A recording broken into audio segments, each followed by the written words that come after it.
Hi hello ಎಲ್ಲರಿಗೂ ನಮಸ್ಕಾರ. Welcome back to our YouTube channel.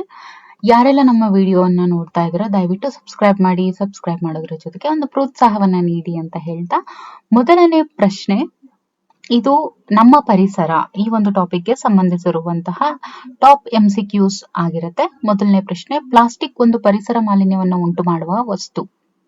Okay, plastic ಒಂದು ಪರಿಸರ ಮಾಲಿನ್ಯವನ್ನು ಉಂಟು ಮಾಡುವ ವಸ್ತು. ಯಾಕೆ? ಅದು ತುಂಬಾ ದುಬಾರಿ, ಅದು ಜೈವಿಕ ವಿಘಟನೆಯಾಗದ ವಸ್ತು. ಒಂದು ಜೈವಿಕ ವಿಘಟನೆಯಾಗುವ ಇದು ಜೈವಿಕ ವಿಘಟನೆ ಆಗುವ ವಸ್ತು ಬೇಗನೆ ತನ್ನ ಮೂಲ ರೂಪವನ್ನ ಬದಲಿಸುತ್ತದೆ.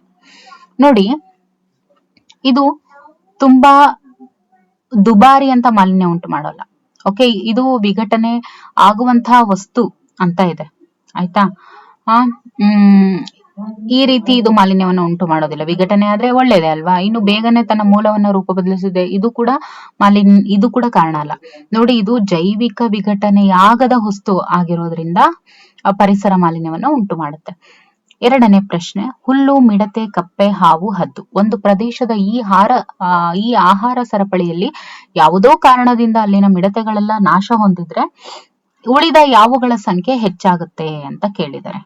ಓಕೆ, ಯಾವುದರ ಸಂಖ್ಯೆ ಹೆಚ್ಚಾಗುತ್ತೆ? ಈಗ ಹುಲ್ಲು, ಮಿಡತೆ, ಕಪ್ಪೆ, ಹಾವು, ಹದ್ದು ಈ ಒಂದು ಆಹಾರ ಸರಪಳಿಯಲ್ಲಿ ಯಾವುದೋ ಒಂದು ಕಾರಣದಿಂದ ಅಲ್ಲಿನ ಮಿಡತೆ ನಾಶ ಹೊಂದಿದ್ರೆ ಉಳಿದಂತಹ ಯಾವುಗಳ ಒಂದು ಸಂಖ್ಯೆ ಜಾಸ್ತಿ ಆಗುತ್ತೆ. ಯಾವುದರ ಸಂಖ್ಯೆ ಜಾಸ್ತಿ ಆಗುತ್ತೆ ನೋಡಿ? ಹುಲ್ಲು, ಮಿಡತೆ, ಕಪ್ಪೆ, ಹಾವು, ಹದ್ದು. ಯಾವ್ದ್ರ ಜಾಸ್ತಿ ಆಗುತ್ತೆ? ದಟ್ ಇಸ್ ಹುಲ್ಲು ಸಂಖ್ಯೆ ಜಾಸ್ತಿ ಆಗುತ್ತೆ. ಯಾಕಂದ್ರೆ ಹುಲ್ಲನ್ನ ತಿನ್ನುವಂತಹ ಮಿಡತೆಗಳು ಕಡಿಮೆ ಆದ್ರೆ ಹುಲ್ಲನ್ನ ತಿನ್ನೋದಕ್ಕೆ ಮಿಡತೆಗಳು ಇರಲ್ಲ, ಹಾಗಾಗಿ ಹುಲ್ಲಿನ ಸಂಖ್ಯೆ ಜಾಸ್ತಿ ಇರುತ್ತೆ. ಓಕೆ, ಮೂರನೇ ಪ್ರಶ್ನೆ, ಯಾವುದೇ ಆಹಾರ ಸರಪಳಿಯಲ್ಲಿ ಸಾಮಾನ್ಯವಾಗಿ 3 ಅಥವಾ 4 ಹಂತಗಳು ಮಾತ್ರ ಇರುತ್ತೆ. ಯಾಕೆ? ಮಾನವರು ಮತ್ತು ಇತರೆ ಪ್ರಾಣಿಗಳ ನಡುವೆ ಉತ್ತಮ ಬಾಂಧವ್ಯ ಇಲ್ಲದೆ ಇರುವುದು, ಮನುಷ್ಯರು ನಿರಂತರವಾಗಿ ಬೇಟೆಯಾಡಿ ಪ್ರಾಣಿಗಳ ಸಂಖ್ಯೆ ಕಡಿಮೆ ಮಾಡಿರುವುದು, ಪ್ರತಿ ಹಂತದಲ್ಲೂ ಶಕ್ತಿಯು ವ್ಯಯವಾಗಿ ಮುಂದಿನ ಜೀವಿಗಳಿಗೆ ಆಹಾರ ಲಭ್ಯತೆ ಕಡಿಮೆ ಮಾಡುವುದು ಇದು ಮುಖ್ಯ ಕಾರಣ ಆಗುತ್ತೆ. ಆಮೇಲೆ ಜೀವಿಗಳು ನಗರ ಪ್ರದೇಶಗಳಿಂದ ತುಂಬಾ ದೂರದಲ್ಲಿದ್ದು ಆಹಾರದ ಲಭ್ಯತೆ ಕಡಿಮೆ ಆಗುವುದು. ನೋಡಿ, ಇದಕ್ಕೆ ಉತ್ತರ ಒಂದು, ಪ್ರತಿ ಹಂತದಲ್ಲೂ ಕೂಡ ಶಕ್ತಿಯ ವ್ಯಯವಾಗಿ ಮುಂದಿನ ಜೀವಿಗಳಿಗೆ ಆಹಾರದ ಲಭ್ಯತೆ ಕಡಿಮೆ ಆಗ್ತಿರೋದ್ರಿಂದ 3 ರಿಂದ 4 ಹಂತಗಳು ಮಾತ್ರ ನಾವು ಕಾಣಬಹುದಾಗಿದೆ. ಇನ್ನು 4ನೇ ಪ್ರಶ್ನೆ, ಓಝೋನ್ ಪದರದಿಂದ ಆಗುವಂತಹ ಅನುಕೂಲತೆ ಏನು?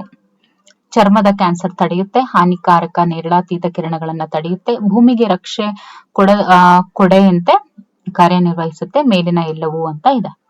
ಓಕೆ, ಉತ್ತರ ಬಂದು ಇದು ಚರ್ಮದ ಕ್ಯಾನ್ಸರ್ ಅನ್ನು ತಡೆಗಟ್ಟುತ್ತೆ. ಯಾವ್ದ್ರಿಂದ? ನೇರಳಾತೀತ ಕಿರಣಗಳನ್ನ ತಡೆ ಹಿಡಿಯೋದ್ರಿಂದ.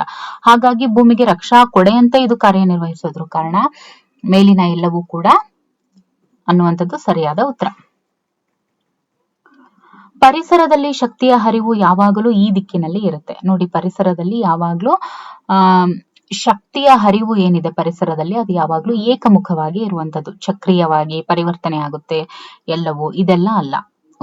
ಉತ್ತರ ಯಾವಾಗ್ಲೂ ಏನು? ಏಕಮುಖವಾಗಿ ಇರುವಂತದ್ದು ಶಕ್ತಿಯ ಹರಿವು.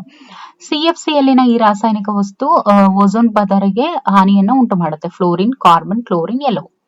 ಕ್ಲೋರಿನ್ ಮಾತ್ರ. ಓಕೆ, ಕೆರೆ, ಮೀನು, ಕೊಕ್ಕರೆ ಈ ಆಹಾರ ಸರಪಳಿಯಲ್ಲಿ ಅತಿ ಹೆಚ್ಚು ಜೈವಿಕ ಸಾಂದ್ರತೆ ಕಂಡು ಬರುವುದು ಯಾವ್ದ್ರಲ್ಲಿ? ಕೆರೆ, ಮೀನು, ಕೊಕ್ಕರೆ ಎಲ್ಲವೂ ಅಂತ ಇದೆ. ಏನು ಉತ್ತರ ನೋಡಿ? ಜೈವಿಕ ಸಾಂದ್ರತೆ, ಬಯೋಡೆನ್ಸಿಟಿ ಅಂತ ಹೇಳ್ತೀವಿ, ಇದು ಜೈವಿಕ ಸಾಂದ್ರತೆ ಜಾಸ್ತಿ ಕಂಡು ಬರುವುದು ದಟ್ ಇಸ್ ಕೊಕ್ಕರೆಯಲ್ಲಿ. ಜೀವಿಗಳು ಅಥವಾ ವಸ್ತುಗಳು ವಿಘಟನೆಯಾಗಬೇಕಾದ್ರೆ ಇವುಗಳ ಪಾತ್ರ ತುಂಬಾ ಮಹತ್ವದ್ದು. ಯಾವುದು?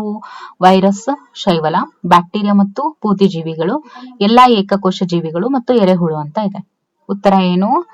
ಎಸ್, ಬ್ಯಾಕ್ಟೀರಿಯಾ ಮತ್ತು ಪೂತಿ ಜೀವಿಗಳು ಏನಿದೆಯಲ್ಲ, ಕೊಳೆತಿನಿಗಳು ಅಂತ ಏನ್ ಕರಿತೀವಿ, ಈ ಬ್ಯಾಕ್ಟೀರಿಯಾ ಮತ್ತು ಈ ಜೀವಿಗಳಿಂದ ಈ ಒಂದು ಜೀವಿಗಳಿಂದನೇ ಜೀವಿಗಳು ಅಥವಾ ವಸ್ತುಗಳು ವಿಘಟನೆ ಆಗೋದಕ್ಕೆ ಕಾರಣ. ಆಹಾರಕ್ಕಾಗಿ ಒಂದು ಜೀವಿಯು ಇನ್ನೊಂದು ಜೀವಿಯನ್ನು ತಿಂದಾಗ ಉಂಟಾಗುವಂತಹ ವ್ಯವಸ್ಥೆ ಅದನ್ನೇನಂತ ಕರೀತಾರೆ? ಆಹಾರ ಸರಪಳಿ ಅಂತ ಕರೀತಾರೆ.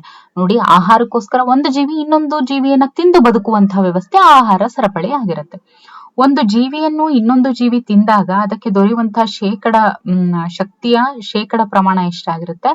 50%, 100%, 90%, 10%. ಉತ್ತರ ಏನು?